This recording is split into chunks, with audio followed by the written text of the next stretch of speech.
करते देहाती, ते गुरुवर ना चरण मां हो वंदन अगणी, हो वंदन अगणी, हो वंदन अगणी। आदि तीर्थंकर बड़े बाबा श्री आदिनाथ भगवान की, चैतन्य चमत्कारी श्री पार्श्वनाथ भगवान की, संत शिरोमणि अध्यात्म योगी आचार्य गुरुदेव श्री विद्यासागर जी महाराज की, आरिका रत्न श्री रिजुमती माता जी की, कल्याण मंदिर महामंडल विधान की जय। पूज्य आरिका रत्न पूर्णमती माता जी की, वंदनीय आरिका संघ की। ये प्रश्न है बड़ा जटिल सा है। व्यक्ति के पास में बल हो तो उसको बलवान कहा जाता है, धन हो तो धनवान कहा जाता है, बुद्धि हो तो बुद्धिमान कहा जाता है, वेद ज्ञान हो तो ज्ञानवान कहा जाता है, तप है तो तपस्वी कहा जाता है। पर प्रश्न ये है कि उसके पास में क्या हो जिससे उसको सुख, कैसे सुखी हो? अरे सब मस्त है, अंदर की बात क्या हाल कहे, बेहाल है, बहुत कष्ट में, बड़ी पीड़ा में है। क्या धन होने से मात्र व्यक्ति सुखी हो जाता है? नहीं, लेकिन आपकी मान्यता तो है ये इनके किसी भी प्रकार से जैसे तैसे कैसे भी हाय पैसे आ जाए बस हम सुखी हो जाएंगे। आज लोगों ने ये मान्यता बना रखी है कि हमारे पास में पैसा आ गया तो हम बड़े सुखी हो जाएंगे। पर सच क्या है आज आपको बताना चाहती हूँ। धन दौलत भी है लेकिन अपने परिणामों की पवित्रता नहीं है तो व्यक्ति कभी सुखी नहीं हो सकता। भेद ज्ञान नहीं है, सही तत्व का ज्ञान नहीं है तो वो कभी सच्चा सुखी हो ही नहीं सकता। एक बात कहना चाहती हूँ कि अमीर होने के लिए कण कण संचय करना पड़ता है, अमीर होने के लिए कण कण संचय करना पड़ता है, पर अमर होने के लिए कण कण बांटना पड़ता है। अगर अमर होना है तो कण कण को बांट दो, छोड़ दो, उसे छूटता नहीं है, उसको संभाल करके रखते हैं। पता नहीं भविष्य में काम आ गया पड़ गया तो तुमने तुम्हारा भविष्य देखा है, वर्तमान में जियो, बड़े आनंद से जियो। हाँ ठीक है, अगर गृहस्थ में हो तो थोड़ा बहुत सोच करके, लेकिन व्यक्ति ये सोचता है कहीं बीमार पड़ गया, 50 लाख लग गया, करोड़ लग गया तो क्या करूंगा, पहले से ही सोच बना करके रखता है और यही सोच को बीमारी तक ले जाती है। तो हमारे जीवन में हमने देखा है ना धन न परिवार न ही प्रसिद्धि कोई हमारे जीवन में सुख के कारण नहीं है। स्वपर तत्व का भेद विज्ञान आचार्य भगवान कहते हैं तुमने जैसे तैसे करके पैसे भी पा लिए। आज लोगों को पैसे प्राप्त करने के कई साधन हैं, कई मार्ग हैं, लेकिन छोड़ने के लिए तो दान और त्याग ही है, इसके सिवा और कुछ नहीं है। आचार्य भगवान रेणसार ग्रंथराज में एक श्लोक कहते हैं, जीर्णोद्धार पैठा जिन पूजा तिथ वंदन वसेन धनम, जो भुंजई सो भुंजई, जो भुंजई सो भुंजई, जिण तिठम नरय गई दुखम। जो भी व्यक्ति जीर्णोद्धार के पैसे, प्रतिष्ठाओं के पैसे, पंचकर्णालक प्रतिष्ठा आदि के पैसे, जिन पूजा तीर्थ वंदना आदि के माध्यम से जो भी धन प्राप्त होता है उसको अगर भुंजई जो भोगता है सो भी वो भोगता है। क्या भोगता है? नरय गई दुखम, नरक गति के तीव्र दुखों को भोगता है, ऐसा जिनेंद्र देव ने कहा है। रेणसार ग्रंथराज में यह पूछा गया है, अगर धर्म के पैसे खाता है, एक पैसा भी आ गया तो तुम्हारे सारे अच्छे पैसों को लेकर के चला जाएगा। इसलिए सावधान। जो हमारे आगम पुराण में कहा है वो मैं आपको आज बताना चाहती हूँ। एक ऐसी कहानी जो तुम्हारे हृदय में प्रवेश करके तुमको झकझोर देगी और कहेगी कि अब हर पल मुझे सत्कर्म करना है बस, और कुछ नहीं करना है। क्योंकि हमारी कहानी में एक सेठ है जिसने अपने सारे धन का सदुपयोग किया और रत्नमय मूर्तियां बना करके विशाल जिन मंदिर की रचना करवाई। वह अपने जीवन में धन्य धन्य हो गया, क्योंकि व्यक्ति मकान बनाता है, फैक्ट्री लेता है और बहुत बड़े बड़े कारोबार चलाता है, जो उसके साथ में एक कौड़ी भी नहीं जाना है, लेकिन जो जाना जिनालय बनवा करके जो जाता है जिनके दर्शन करते हैं लोग हजारों हजारों वर्ष तक और उन्हें सम्यक दर्शन की प्राप्ति होती है। धन्य है वे महामना, ऐसे वे सेठ जिन्होंने रत्न की विशाल विशाल मूर्तियां विराजमान करवा दी उस मंदिर के अंदर और चारों तरफ इनकी यश कीर्ति फैलने लगी। और सच बात है, जो अच्छा कार्य करता है उसको कुछ कहने की आवश्यकता, यश कीर्ति अपने आप फैलती चली जाती है। चोरों के सरदार ने जब ये बात सुनी कि अरे वाह, रत्न की मूर्तियां मैं तो चुरा सकता हूँ, उसके साथियों ने कहा भला कैसे चुरा लोगे तुम? मैं तो राजा के गले में पड़े हार को भी चुरा सकता हूँ, इतनी सामर्थ्य है मेरे पास में। तब वह मित्र कहते हैं कि भला तुम कैसे चुराओगे, मूर्तियों की बात है। उसने कहा चिंता मत करो, मैं उन लोगों के पास जाऊंगा, उन लोगों को धोखे में डालूंगा, ठगूंगा उन्हें और फिर मूर्तियां चुरा करके वहां से भाग जाऊंगा। एक बार मूर्ति की चोरी की, मेरा तो जीवन धन्य हो जाएगा। वो बेचारा पापी क्या जाने वह किसके लिए कर रहा है, अपने परिवार के पालन पोषण करने के लिए इतना पाप का विचार मन में कर रहा है। उसे पता नहीं है कि मार खाए कोई, माल खाए कोई। मार कौन खाएगा कर्मों की, और माल कौन खाएगा परिवार के लोग, लेकिन बेचारा जानता नहीं है। और उसने तय कर लिया, अपने मित्रों से कहा कि मैं ऐसा प्रभाव डालूंगा कि सारे लोग मेरे चक्कर में आ जाएंगे, देखना मैं ऐसा कुछ करके दिखाऊंगा। और उसने जैन शास्त्र पढ़ना शुरू कर दिया। जिन देव की क्या कही गई आज्ञा है, श्रावक कैसा होता है, ब्रह्मचारी कैसा होता है, ऐसी चर्या पालन करना उसने प्रारंभ कर दी, मात्र प्रभाव डालने के लिए। पर वह नहीं जानता था कि ये प्रभाव भी परभाव है। वह बेचारा अपनी ज्ञानता से खूब अच्छे से केशलोच करने लगा, एक टाइम भोजन करने लगा, चटाई पर सोने लगा और उसकी हर जगह काफी प्रशंसा और प्रसिद्धि फैलती गई। बड़ा अच्छा प्रवचन करने लगा, क्योंकि आजकल बहुत सारे ऐसे भी स्पीकर हो गए हैं कि जो मोटिवेशन करते हैं और आपको सिखा देते हैं कि कैसे बोलना चाहिए, लाइफ स्टाइल कैसी होना चाहिए, हेयर स्टाइल कैसी होना चाहिए, कैसी कैसी अपनी ड्रेसेस होना चाहिए, सारी स्टाइल आप सीख जाएंगे। सब बेकार की है, कर्म बंधन कराने वाली है, संसार में भटकाने वाली है। एक बार जिनेंद्र भगवान की स्टाइल सीख लोगे तो संसार से पार हो जाओगे। बेचारा क्या करे, उसने सारी स्टाइल सीख ली और वह बन गया एक ब्रह्मचारी के वेश में। तथा कथित डाकू था तो डाकू, लेकिन अब वह एक ब्रह्मचारी बन चुका है। काफी अच्छी प्रशंसा होने लगी। जब सेठ ने सुना तो वह भी पहुंचे। जो सेठ बड़े धार्मिक, मात्र प्रभु को अपना एक परिवार, अपना ही एकमात्र सहारा, एक आधार मानने वाले और निरंतर प्रभु की भक्ति करने वाले, जिनकी नजरों में कोई संसार में कुछ भी नहीं, मात्र प्रभु भक्ति, और प्रभु भक्ति में सदा लीन रहते, 4-4 घंटे आराधना करते। कभी कभी तो वो बैठ करके प्रभु पारस के सामने क्या कहते, तुम्हारा मन मंदिर ना देव, तुम्हारा मन मंदिर ना देव में तो તમને માન્યા છે, મારા મન મંદિર ના દેવ में तो તમને માન્યા છે। નજર में हो भले लाखों, हृदय માં તમને રાખ્યા છે। નજર માં हो भले लाखों, हृदय માં તમને રાખ્યા છે। મારા મન મંદિર ના देव मैं तो तमने मान्या छे। क्या कहता है प्रभु, मेरे मन मंदिर के देवता तो मैंने आपको ही सिर्फ माना है। माना कि मैं कई लोगों से बातचीत करता हूँ, परिचित भी हूँ, लोगों से परिचय भी है मेरा, लेकिन ये तो सब मेरे नजरों में है, लाखों है प्रभु, लेकिन हृदय में तो तू एक ही है मेरे पारस प्रभु, मेरे प्रियंकर प्रभु, और कोई नहीं। मेरे हृदय को तुम जानते हो, तुम तो सर्वज्ञ हो ना प्रभु। बस प्रभु की भक्ति करते एक दिन सोचा कि ऐसे विशेष ब्रह्मचारी को मैं भी अपने नगर में लाऊं, धर्म के प्रभाव ना हो। और वो चले गए उनके पास में, कहा ब्रह्मचारी जी हमारे नगर में भी आइए। ब्रह्मचारी जी ने कहा देखो भाई, बात ऐसी है, रमता जोगी और बहता पानी है, पता नहीं कभी ऐसा अवसर आ गया तो आ जाएंगे, अभी से वचन कैसे दे सकता हूँ, जीवन का कोई भरोसा नहीं, कल का भी कुछ कह नहीं सकता। सेठ जी बड़े प्रभावित हुए, अरे वाह कितनी अच्छी बात, और इनका मन इतना सरल है, बड़े प्रभावित हुए।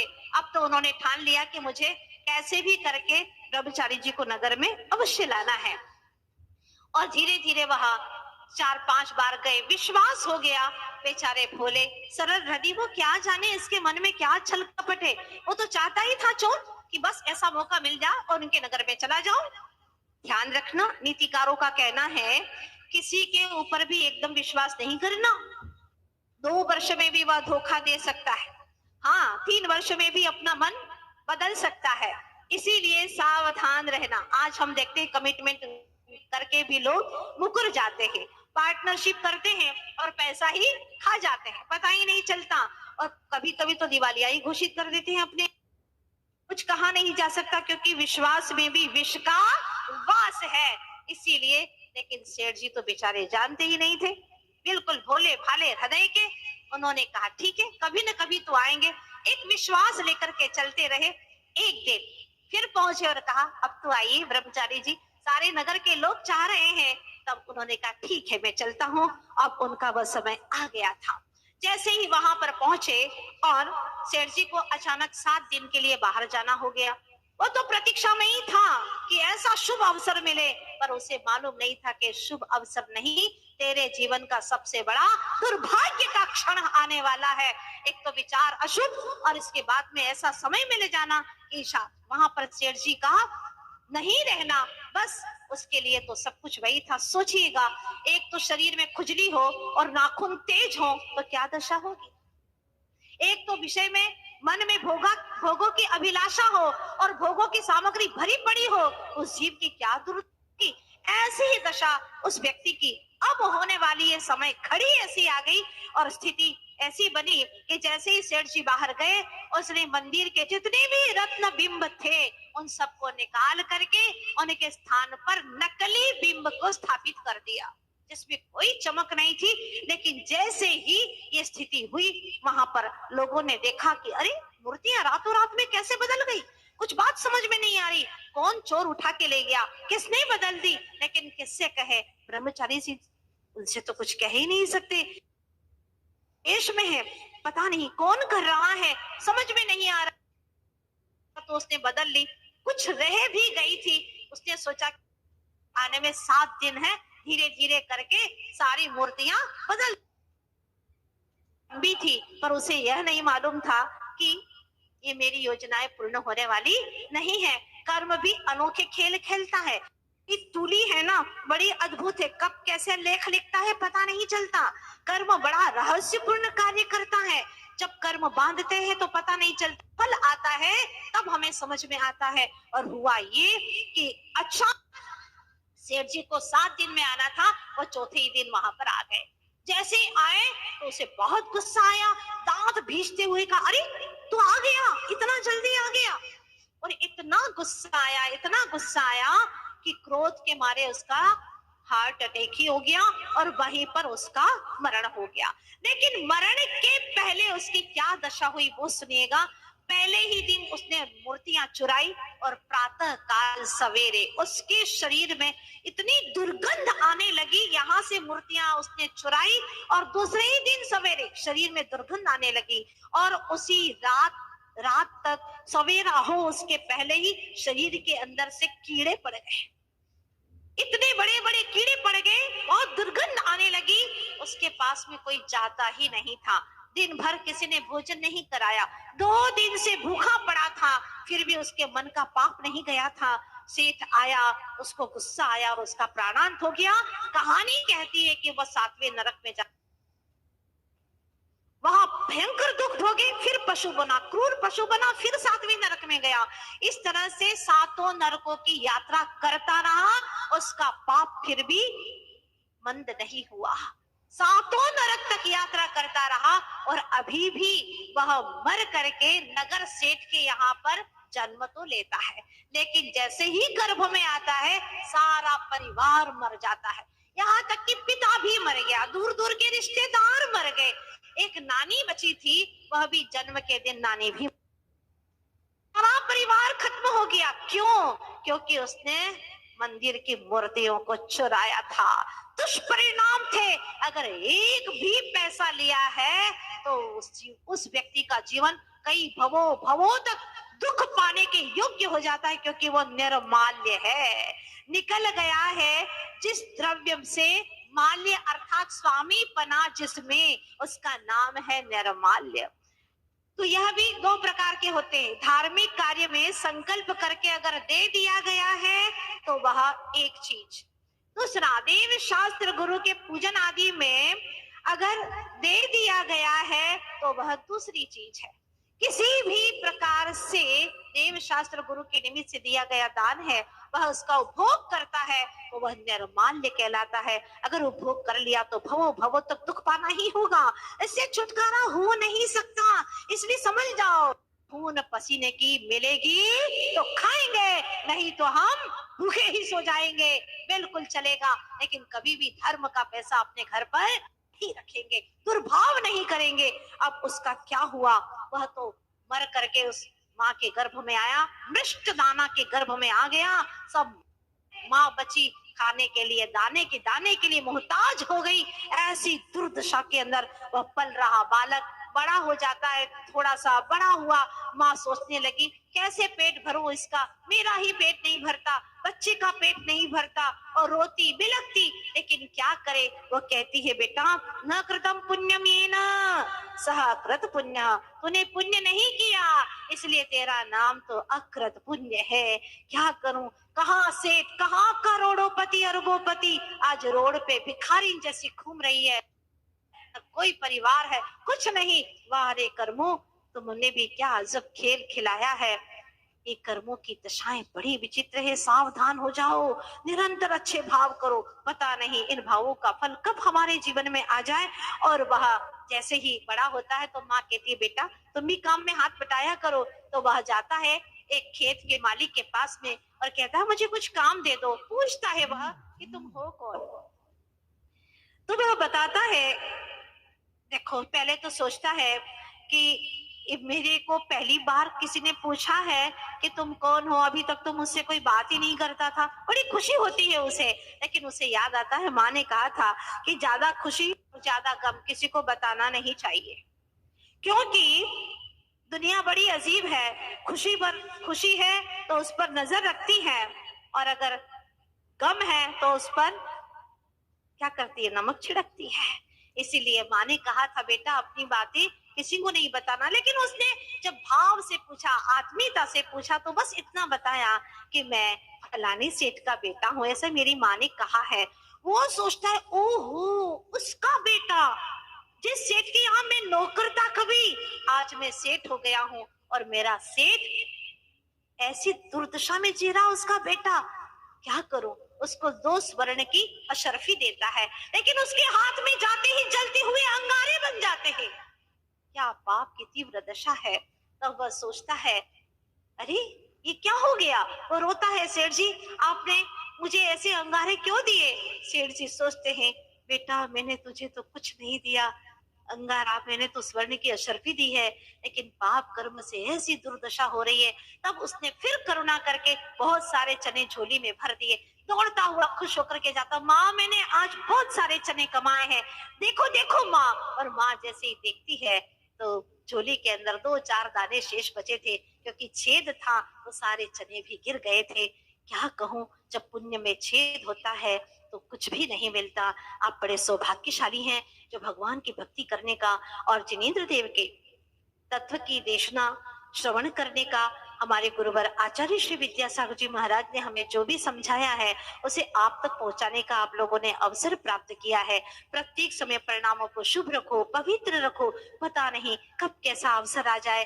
कल आपने सुना था कुंद कुंद स्वामी कहते हैं ना कि जो विषय कषाय में अपने चित्त को रखता है दुस्सुदी तो चित्त, और जो हमेशा दुष्ट गोष्ठियों में अपने मन को लगाता है वह सब अशुभ उपयोगी है। लेकिन जो जान दी जिणिंदे पेक्षदी सिद्धे तहे वणगारे जीवे वो जस सो वह सुहो, वह शुभ उपयोगी माना जाता है, जिसके परिणाम के अंदर जीवों के प्रति दया है, अनुकंपा है, धन्य है। ऐसे कुंद कुंद स्वामी जो हमें अंतर की बात बताते, भाई अशुभ उपयोगी मत बन, शुभ उपयोग की ओर आ जा। तो आज इस कहानी को मैं यहीं स्थगित करती हूँ, क्योंकि माँ ने सोच लिया है मुझे इस नगरी में नहीं रहना, सब लोगों को पता चल गया है यहाँ कैसे रहूं, और वह भोगावती नगरी को छोड़ करके आगे की नगरी की ओर चल देती है। आप लोग भी चलिएगा साथ साथ में, फिर मिलते हैं माँ कहाँ तक पहुंचती है, देखते हैं ये कहानी।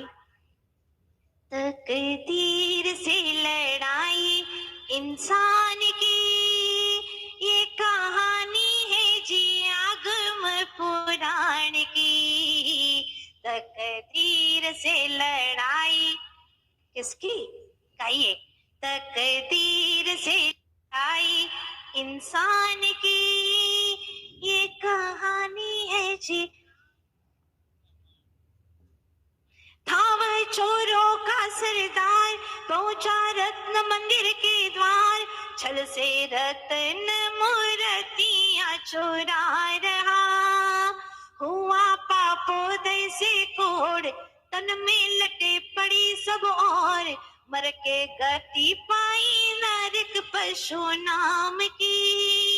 ये कहानी है जी आगम पुराण की। तकदीर से लड़ाई इंसान की, ये कहानी है जी आगम पुराण की। जन्म लिया जब माँ की को, मरे सब परिवार के लोग, माता नयनों से नीर बहा रही। सिक्के बने सभी अंगार, पहुंच गए अब तुझे गाँव, घड़ी आ गई पाप इम्तिहान की। ये कहानी है जी आगम पुराण की। तकदीर से लड़ाई इंसान की, ये कहानी है जी आगम पुराण की। बोलिए पार्श्वनाथ भगवान की। संत शिरोमणि अध्यात्म योगी आचार्य गुरुदेव श्री विद्यासागर जी महाराज की, आलिका रत्न श्री रिजुमती माता जी की, कल्याण मंदिर महामंडल विधान की जय। परम पूज्य आलिका रत्न पूर्णमती माता जी की। आइए महानुभाव,